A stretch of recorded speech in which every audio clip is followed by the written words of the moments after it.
জার্মানিকে যুদ্ধের জন্য প্রস্তুত হতে বলেছেন দেশটির প্রতিরক্ষামন্ত্রী বরিস পিস্টোরিয়াস।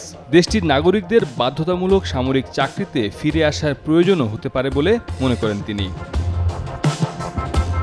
সম্প্রতি এই বিষয়ে বরিস পিস্টোরিয়াস জানান, জার্মানির সশস্ত্র বাহিনী বুন্দেসভেরকে এই দশকের শেষ নাগাদ অভিযানের প্রস্তুতির জন্য শক্তিশালী করা দরকার।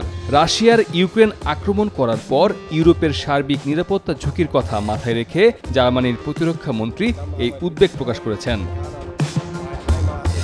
জার্মানির পার্লামেন্ট বুন্ডেসটাগে এক প্রশ্নোত্তর পর্বে প্রতিরক্ষামন্ত্রী বরিস পিস্টোরিয়াস জানান, জার্মানিকে অবশ্যই 2029 সালের মধ্যে যুদ্ধের জন্য প্রস্তুত থাকতে হবে।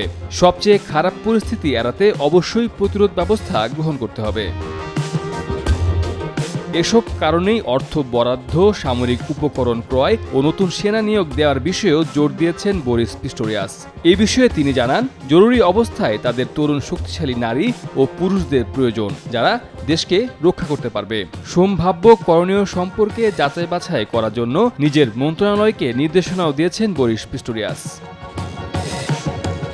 একই বিষয়ে জার্মান চ্যান্সেলর ওলাফ শোলস জানিয়েছেন, আন্তর্জাতিক আইন অমান্য করে ইউক্রেনের উপর রাশিয়ার হামলা জার্মানিকে তার নিরাপত্তা নীতি নিয়ে নতুন বাস্তবতার মুখোমুখি করেছে। জার্মানির প্রতিরক্ষা ব্যবস্থা জোরদার করতে এয়ারবাসের কাছ থেকে আরও 20টি ইউরোফাইটার জেট কেনার কথা জানিয়েছেন শোলস। জার্মানি 2011 সালে নাগরিকদের বাধ্যতামূলক সামরিক পরিষেবা স্থগিত করে। গত মার্চ মাসে প্রকাশিত গবেষণা প্রতিষ্ঠান ফোর্সার একটি জরিপ অনুসারে প্রায় অর্ধেক জার্মান নাগরিক এটি পুনরায় চালু করার পক্ষে।